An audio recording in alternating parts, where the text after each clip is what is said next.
This episode of Around the Oval is brought to you by Todd Pennington with Revolution Mortgage. Hey, Ohio State fans, Alex Gleitman here, back with another edition of Around the brought to you by Todd Pennington with Revolution Mortgage. We have a very special guest with us, the man who's normally behind the computer producing these shows for BuckeyeScoop.com. He's really done a tremendous job with this podcast for me every single week. Kevin Noon, thanks for joining the show. We're going to talk a little bit recruiting today. How you doing? Doing great. Thanks for having me on. Of course. And so, this week, if you're a subscriber to BuckeyeScoop.com, you got a chance to read my A-Deck column where I kind of gave my thoughts on each and every member of Ohio State's 2022 signing class, all 21 high school seniors, I guess 20 high school seniors, one high school junior, and Sonny Styles, who's skipping a grade, as well as the two transfers in Tanner McAllister and Diamante Trainum, who are a safety and linebacker respectively. So 23 overall guys who I guess you could say have joined this class. I gave all my thoughts there, graded each position. And so on today's show, Kevin and I are just going to kind of recap some of the thoughts now that National Signing Day has come and closed. We're, I would say, officially on to the 2023 class, but let's put a bow on 2022, and we'll start with quarterback. Ohio State, very interesting situation this cycle. Had Quinn Ewers, the number one player in the 2022 class, decided to reclassify shortly before the 2021 college football season started, ended up at Ohio State very late into camp, played one game, basically took a knee, a couple handoffs, took a knee in that one, and then then was on to Austin, Texas as a transfer, basically right after the season ended. And so Ohio State was left with Kyle McCord as their current backup, CJ Stroud obviously as a starter. Jack Miller also decided to go to the transfer portal, ended up at the University of Florida. And so Ohio State really entered this coming season with just two quarterbacks. So they felt the need to go out, get another quarterback. I think they got a great one in Devin Brown. Kevin, what are your thoughts and grade for Ohio State with the quarterback position in this class? I mean, if you look at what the potential could have been compared to what, they ended up with what reality was, I mean, I think that you have to give them high marks there. They don't go out and, they have Quinn Ewers, so they don't go and pursue Drew Allar out of the state of Ohio, who goes to Penn State. You get Devin Brown, who in one of the services is the overall number one recruit in the nation. I think that there's always going to be a wide range for interpretation of who you think the number one is when you're comparing all positions there. Had the opportunity to see Drew Allar in San Antonio at the All-American Bowl during the lead up to that game. Throws a very pretty ball. I mean, somebody who has been a quarterback his entire football playing career. I mean, his dad has coached him, going through his career. I mean, he's somebody who really understands the game. He's got all the physical tools, good size. I mean, really seems to have a good demeanor too. So I think that the Buckeyes did very well there. When it comes to a grade, I think the truth of the matter is we're not going to see a lot of years of where they're going to take two. So you can't penalize a team for only taking one quarterback there. All things considered, I would put it. I'm a tough grader sometimes. Maybe I'm going to say a low A, like A minus. But I could be easily swayed into a higher A at that point. I guess maybe I'm just showing my bias of being a tough grader. Yeah, for me, I'm going to focus a lot of my grades on who they got, not necessarily who they missed on. Because I think that that's really what you're grading on. It doesn't really matter who went elsewhere. I understand there's like lost opportunities and things like that. But at the end of the day, who they get is who's going to help them either win a national championship or not, or win Big Ten championships or not, or beat Michigan or not. And the Quinn Ewers situation was what it was. Regardless, he was no longer in the 2022 class once he decided to move up. So I look at the quarterbacks in this class, and it's probably Cade Klubnik, Drew Aller, and Devin Brown are probably the three top guys. And to get one of those three top guys, especially late in the game when they kind of realized they were going to lose two of the four that they currently had, I just think that that's really, really good. And looking at Devin Brown, I think he's excellent. And I don't think he's someone who, if he doesn't play next year, he's going to enter the portal. I think he's going to at least wait it out till CJ Stroud leaves, battle out Kyle McCord. Hey, maybe even wait. Kyle McCord might start for 1 year and then go off to the NFL, similar to what Dwayne Haskins did. So he might even wait behind Kyle McCord potentially.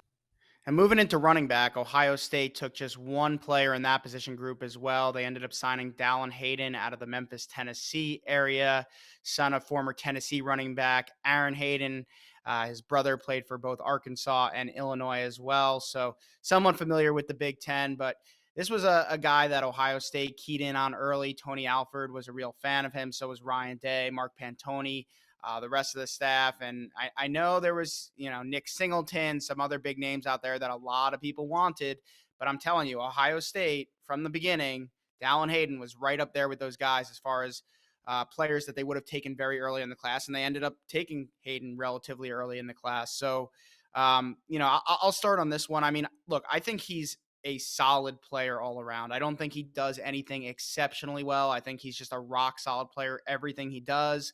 I think the good thing is there's no pressure for him to come in and be an immediate impact guy. Could he? Potentially, sure. But I think you're looking at him as being a contributor, probably being one of two in a backfield tandem after Travion Henderson leaves, whether that's with Evan Pryor, whether that's with someone like a Richard Young in the class behind him. But I think Dallin Hayden is just a solid get for this class, build depth. I'm giving them a B grade there. Again, I don't think he's a 5-star type of talent. Could he play in the NFL one day? Maybe, sure, but um, he's almost like a J.K. Dobbins light if you watch his highlight film. I don't think he's quite as good and talented as J.K., but he's a similar type of runner. Kevin, what are your thoughts on running back and Dallin Hayden? Yeah, I mean, you sit there and you look at guys like Nick Singleton, like Damari Alston. They had this list of guys that were all kind of together that I think that they would have been happy with any of them, but they certainly put the pressure on Dallin Hayden when he commits or when he visits over the summer, and then they get the commitment, and they never seem to back off. And I think a B is a very solid grade right there. I mean, he's got good enough size, 6 foot, buck 95, give or take. The thing is that I don't, we look at running backs, and sometimes that's a difficult position to really know.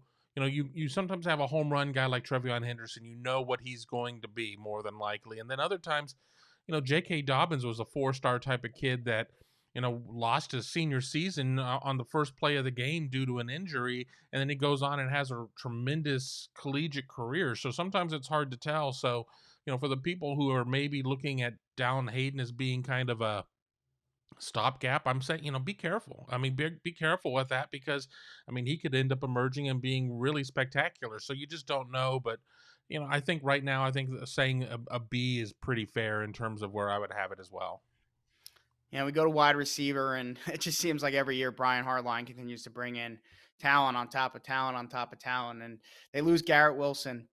They lose Chris Olave, but there's really no concern amongst Buckeye Nation that at this position. You saw what happened in the Rose Bowl with both of those guys sitting out. It didn't really matter that Julian Fleming, Emeka Egbuka didn't really do all that much. They each made a couple of plays. Obviously, Marvin Harrison with the 3 touchdowns, but it's not like other than the 3 touchdowns, it's not like he had, 150, 200 yards, something like that, right? But Jackson Smith and Jigba tore it up, set Ohio State records, set bowl records. Just an incredible performance. He's going to be leading this group. Obviously, all the guys I mentioned will be there. Jaden Ballard will be there, but they are bringing in another 4 outstanding freshmen at the wide receiver position. You obviously have Caleb Brown, Keon Grays, Caleb Burton, and Kojo Antwi for this fantastic foursome. Kevin, what are you giving Brian Hartline as far as the class he's brought in for 2022? A raise, a new title. Oh wait, Ryan Day already did it. That's an A+. I mean, it's an A+ class. You just look there. I mean, they're all in that 4-star, high 4-star type of range, whatever service you go with. I think the biggest debate really is going to be who's going to be the guy out of that 4 that's going to be the most successful. And I think you could talk to 4 different people and come up with 4 different answers. But when you look at it as a position group, I mean, they're able to really just get what it is. And you look at the size and the body types of all these guys. And yes, Caleb Brown may be a little smaller in terms of being 5'11" compared to a Keon Grays who's listed at 6'1", but they're all in that 165 to 190 range. Kojo Antwi being maybe a little bit bigger in terms of being, I see him listed around 188.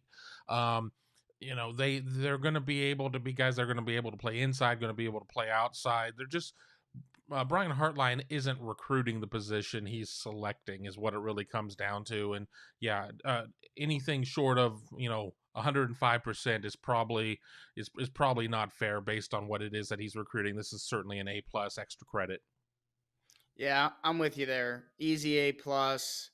I personally think Keon Grays and Caleb Burton are the next Chris Olave and Garrett Wilson as far as who they both compare to. And I think a lot of people kind of forgot about how good Caleb Burton really is because he missed this year or most of this year, I think, with an injury. And he dropped a little bit in the rankings, probably because people just didn't get the chance to see him. But I personally think Caleb Burton, don't be shocked if he ends up as the most talented guy in this class or most productive guy in this class when it's all done. But I think all four of them could have a really, really nice career for Ohio State. So that's a pretty easy one to grade. Tight end, they ended up with one. They had two. Benji Gosnell and Bennett Christian committed at one point. Benji Gosnell decommitted. We'll call it that. It really, I think he was kind of told maybe find another place to go because he just I don't think he fit into what they want to do at the tight end position, quite honestly. But Bennett Christian, I think, does, and I think I mean, look, every year we say this is the year Ohio State's going to use the tight end in the passing game. And if it wasn't last year with Jeremy Ruckert, I don't think it's ever going to happen. You see what Jeremy Ruckert's doing at the Senior Bowl. I think he's going to be a shouldn't say much better, but much more productive professional player than he was a college player because of how the tight end's used in the NFL game versus how it was used at Ohio State. And so I am saying that Bennett Christian probably fits in with the Jeff Hiremans, the Nick Vinettes, the Jake Ballard types of tight ends that we've seen Ohio State have in the past. All of those guys went on to play in the NFL. Nick Vinette's still playing in the NFL. So I think Bennett Christian is exactly what they're looking for. They're looking for tight ends this year. There's no one who's a surefire guy to step in right away and play. Could he be that guy? I don't think it's very likely, but I think coming in early, he's going to have a chance to prove that he can maybe be one of the top two tight ends, at least to get in the game this year. So uh, I'm going to give him a B plus just because like he checks the box, he gets the job done. He's what they're looking for. Some people would consider that an A. Why not? I'm going to give him a B plus because I think I would have liked to have seen them get two tight ends in the class, and I also think while Bennett Christian is good and is going to be a really good tight end for Ohio State, when you talk about tight ends, he's probably like a top 15 national kid. He's not a top 5. He's not a maybe he's a top 10, but that's why I give them a B plus. And I'd still like to see Ohio State go out and get someone in the portal to kind of shore up that tight end position. But maybe they feel good about Joe Royer or Gee Scott or someone like that. So Yeah, what do you got? they're sitting at 92 kids right now, and of course they're going to have to get down to 85. So I mean, for everyone you add, that's going to be somebody else you're going to have to get rid of. I think Good my point. baseline for the position is going to be a B. I'm going to say a B, and I like Bennett Christian. Had the opportunity to go see him this last year on Southern Swing. You know, yeah, I think that he's not a top 5 tight end. But again, I don't know who the top 5 tight ends are in the nation because Ohio State generally isn't involved in a lot of those types of races right there. I know one of the ones out of his neck of the woods, Oscar Delp, was somebody that there was a lot of talk about. Yeah, I think I would like to see Ohio State take 2 at this point, but I don't know who I would have said.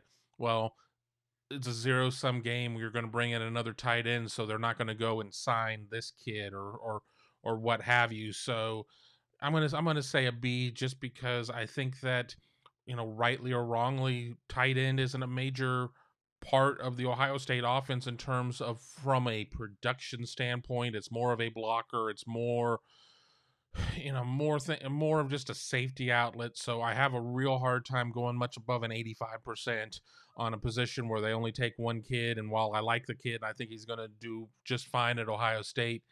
It's hard to pick up any of those last points in my grading scale. Yeah. I feel you. That's a B. I gave him a B plus. So we're right there. Interesting group though. Now next is offensive line.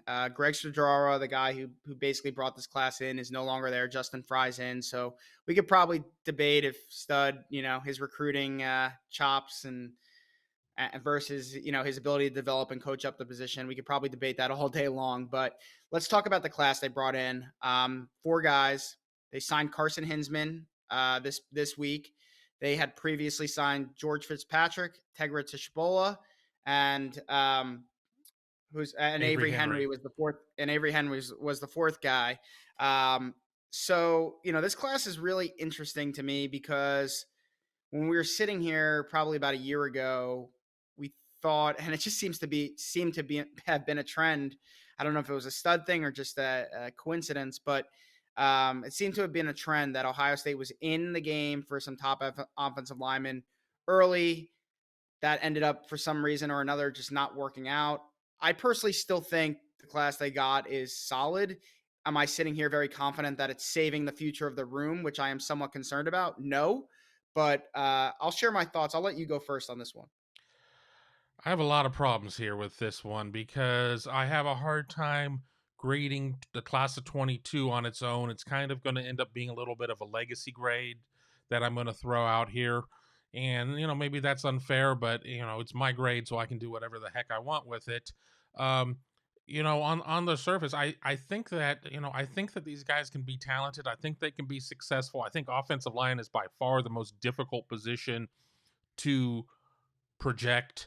I think, in a vacuum, Tegra Shabola is, he's got a very high ceiling. I think George Fitzpatrick, who is somebody who just keeps sliding in, from tight end to offensive line. I saw him at the All American Bowl playing out of position just due to short numbers there. Same with Carson Hinsman. And then you have Avery Henry, who's a little bit of a project at this point, but we see those projects work. DeJuan Jones wasn't highly rated coming out of high school. He was a basketball player. He was a basketball player in a football player's body. But you don't get Ernest Green. You don't get some of these guys. You go back a year prior, you don't get J.C. Latham. I have a major issue with the fact that Ohio State can't close on or couldn't close on the offensive line. Now it's Justin Fry's problem, not Greg Studrara's problem. I know you said earlier that you graded on the kids that are there, not the kids that aren't there. Well, I'm going to grade this on the kids that aren't there, and I'm going to give this class a C minus because I think they could have done so much more at the position, but I think some recruiting shortfalls really, reared their ugly head, and again, it has less to do with the four kids that they got and more with the kids that they didn't get. And I honestly believe, to quote something that Bill Green said in a previous podcast, if you would have told Ryan Day that this would be their four-man class before at the start of the recruiting cycle, I don't think he would have been very happy. So I'm not going to be able to go all revisionist on this and say, oh, well, he's happy with it. I don't necessarily think this is where they thought they'd end up. Yeah, I look at these guys and I'm like, offensive line's really hard to figure out, but I like the thing that concerns me is none of them are surefire guys. Like when you looked at guys, I mean, I guess jury's technically still out, but Paris Johnson playing a lot as a freshman, starting as a sophomore, you came in thinking he's a surefire guy. I would say that you check the box on that. A Wyatt Davis, a Josh Myers, you felt pretty good about those guys coming in. Um, Nick Petit Frere, obviously highly ranked, ended up being a multi-year starter, potential first round draft pick, maybe early second round pick. I don't know if I'm looking at any of these guys and with 100% confidence, the same way I looked at those guys, that they're definitely going to be successful. Avery Henry is a huge boomer bust guy. I mean, he's got all the measurables. It seems like the work ethic's there, and if he keeps going the way he's going, that should work out. But huge bust potential there, huge bust potential. And then I think George Fitzpatrick, he's only played offensive line for 2 years. He was a former tight end. I actually think he has the highest ceiling of anyone. I think he's might end up being the best of anyone. So I actually I do like him a lot, but again, we just don't know. I think Carson Hinsman might have been the safest bet here. I think he's probably the highest floor, but maybe lowest ceiling guy of the four of them. He's an interior guy. I could see him being a center. He might be the next center after Luke Whippler or Harry Miller. So I feel decent about Carson. Any offensive lineman Wisconsin wants, I feel actually pretty decent about. And then Tegra, I know his ranking shot up for whatever reason. I guess good senior year, things like that. But I'm still, I don't know. I still kind of think he's a guard. I'm not sure he's a tackle. Maybe he is. Maybe he'll surprise me, but I'm not fully sold there. But so I think out of the four, I think, two, three could end up being multi-year starters, which would be a home run. But I just don't feel as confident as some of the guys. Like if an Ernest Green was coming in, you'd feel pretty good about him. I don't feel about any of these guys like I do there. So in my A deck, I think I gave them a B minus. I'm gonna lower that to I'll give them a C plus. C or C plus, I think is probably pretty fair. I know I said I was going to judge it based on who they got, but maybe I'll put into account some of the guys they missed out on too. So shifting over defensive line, I'll be pretty quick on this one. Kenyatta Jackson, Omari Abor, Caden Curry, Hero Canoe. This is a group that started off slow when it came to recruiting, ended up finishing very, very strong. I give them an A. I think all four of them could be big time players at Ohio State. Ironically, the guy who spent most of the time being ranked above all of them, Abor, I actually might be the lowest on out of all four of them, and that's no knock on him. That's kind of praising the other guys. I think Curry and Canoe are going to be absolute monsters. I really like Kenyatta Jackson's length and potential on the edge. And, Abor, we'll see. I think, maybe he's not as good as his ranking, but he's still a pretty darn good football player who was very productive at a big time program in the state of Texas. So I give Larry Johnson an A. If, there might be a couple other guys like a Gabe Powers who ends up sliding down into this group and he could be really productive. So I wouldn't even argue with you if you said A plus, but what do you got, Kevin? Yeah, I'd say an A. I think if they would have gotten Kristen Miller, maybe I would have said an A plus. But once again, how do you fit all these players in? But you're going to find a way to do that. I really like out of Kenyatta Jackson and Omari Abor just the programs that they're coming out of, either coming out of Duncanville, out of Texas, which is a power in Texas, or coming out of Chaminade Julian, I think it is in Hollywood, Florida, where Kenyatta Jackson is. I think both of those guys, they're already going against dudes on the high school level more so than maybe Hero Canoe coming out of Rancho Santa Margarita, which again is in Southern California. Not a it's not Modern Day, it's not St. John Bosco, it's not playing against those guys. I think Hero Canoe is somebody who has just an incredible ceiling, but he's only been playing American football as a German national. I have to be sure to say that. And then with Caden Curry is one of these guys that I never had the opportunity to see until I got down to San Antonio, and he's listed at 6'3", and I don't know. I mean, he might be a little shorter than that, but the dude's unblockable. And you say Greenwood, Indiana, which is in central Indiana. Okay, Indiana's still a basketball state. Their football's coming along, but I think he's a guy that if you talk to me about the four guys, he's the one I'm probably the most excited to see, just because he is. Every time I see him, he's making plays. So I'm really excited about that. I think they did a tremendous job there. Not to belabor the point anymore, solid A. Yeah. So the next group, though, linebacker is interesting. CJ Hicks, 5-star across the board. Um, Gabe Powers, who I mentioned could end up becoming a defensive end, but for the sake of this, we'll call him a linebacker. And then they bring in a transfer, Diamante Trainum, who played running back the last 2 years at Arizona State. Was a high school running back and linebacker out of Archbishop Hoban in Akron.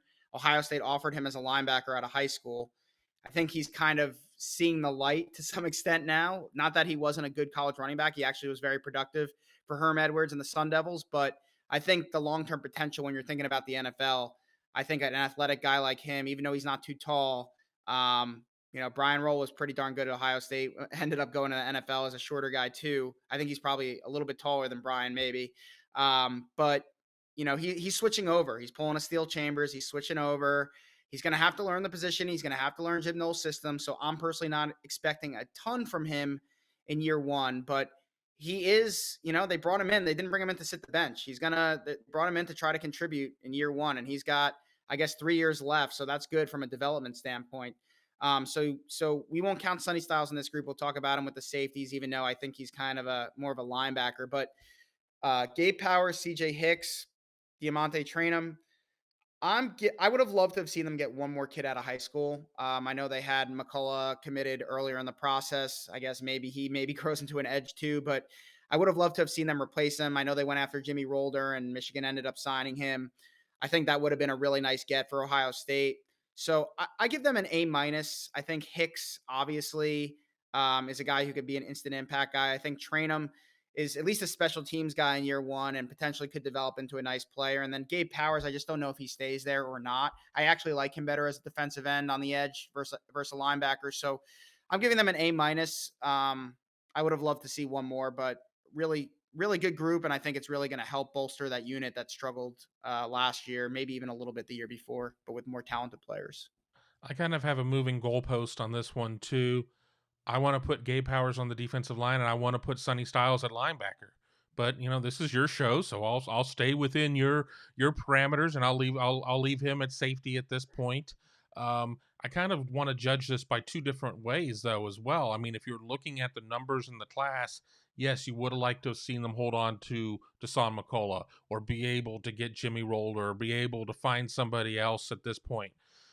But on the flip side, you look at what the Jim Knowles system is going to be more of a 4-2-5. They're going to have two linebackers on the field a good amount of the time. So maybe they didn't necessarily need to go and get six linebackers or anything along those points. So maybe I shouldn't penalize them for what could be considered thin numbers at the position.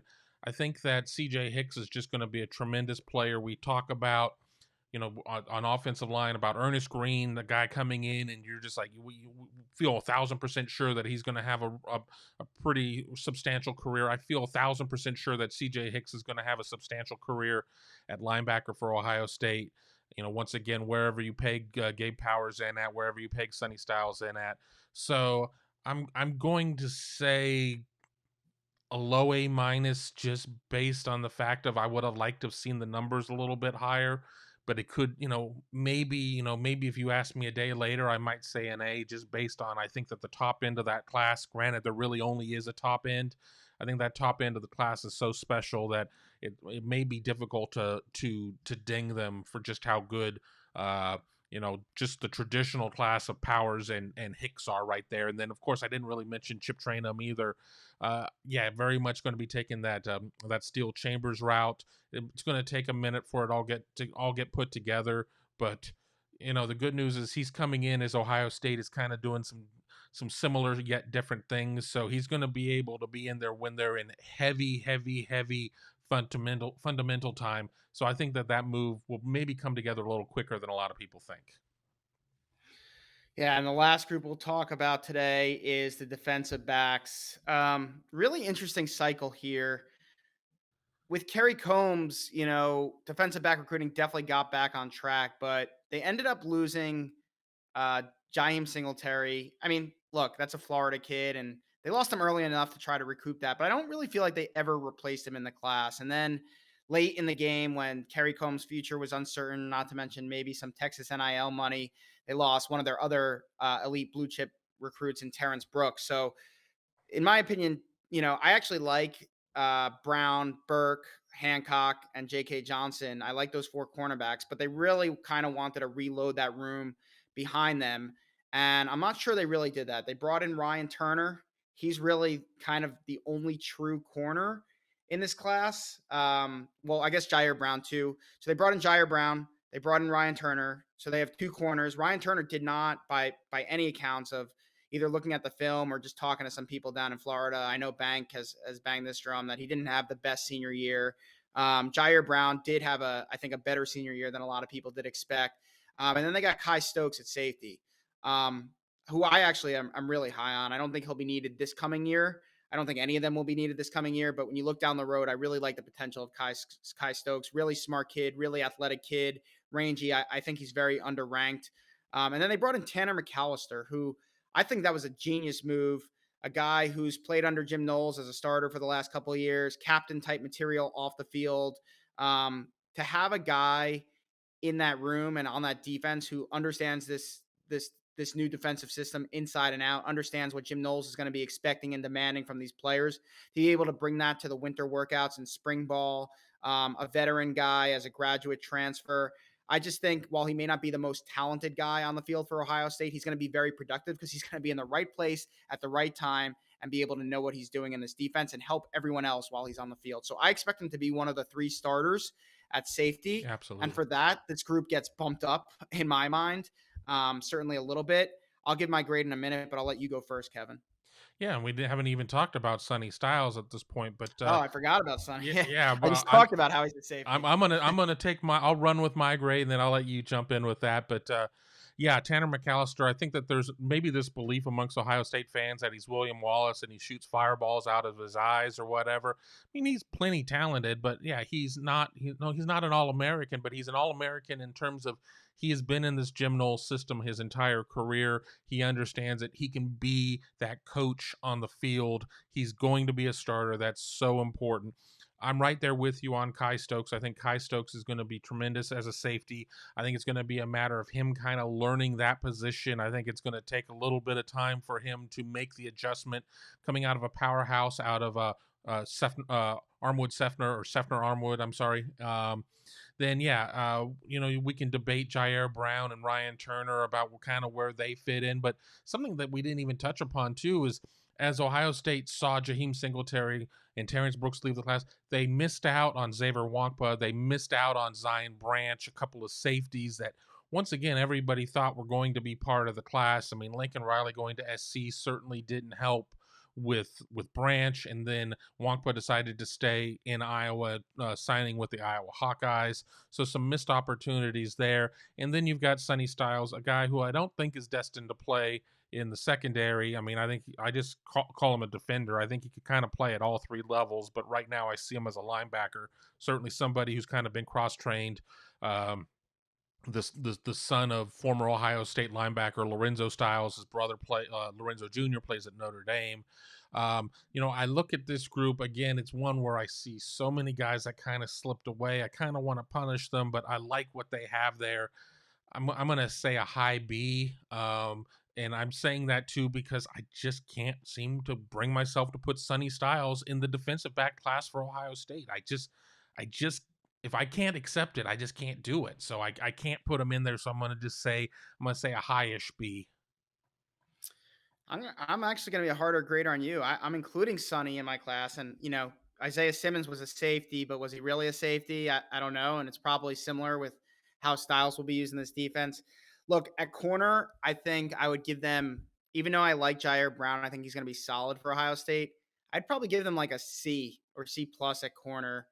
I think at safety with McAllister and Stokes and Styles, you're probably looking at an A minus there, maybe even an A, just because of what McAllister brings as a veteran and how good I think Styles is going to be. And Doesn't then that balance Stokes out just, to a B? yeah, I think if you got the A and you got the C, you get a Yes. B. And so I'm going to go with a B overall for the class. But I hope that some of these guys, I hope Ryan Turner basically surprises me because if Ryan Turner becomes a player for Ohio State, I think that this class will end up being much better than maybe they're ranked necessarily. So, yeah, I mean that was a good rundown. I think overall we both agree that this is it wasn't a big class for Ohio State. It was 21 high school kids, 2 transfers. As you said, they're at 92, so they got to find a way to get 7 guys off this roster by the time fall camp starts.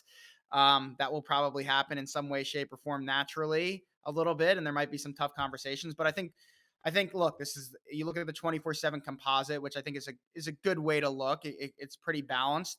This is the 4th ranked class and the 3rd highest player rating average. So if you're consistently getting top 5 classes, you're going to have a chance to compete for national titles. There's no reason why Ryan Day can't compete for national titles with the group he has, adding this group. So I'm excited personally to see what these guys do, not just necessarily on the field this year, but in the next couple of years. Kevin Noon, thanks for joining me. Listeners, thanks for joining us. We'll see you next week. This episode of Around the Oval was brought to you by Todd Pennington with Revolution Mortgage. If you've been thinking about refinancing or buying a house, check out our sponsor, Todd Pennington with Revolution Mortgage. They offer low rates for refinancing and home purchase loans, including first-time home buyer programs, down payment assistance, and cash-out home equity loans. Check out revolutionmortgage.com/tpennington.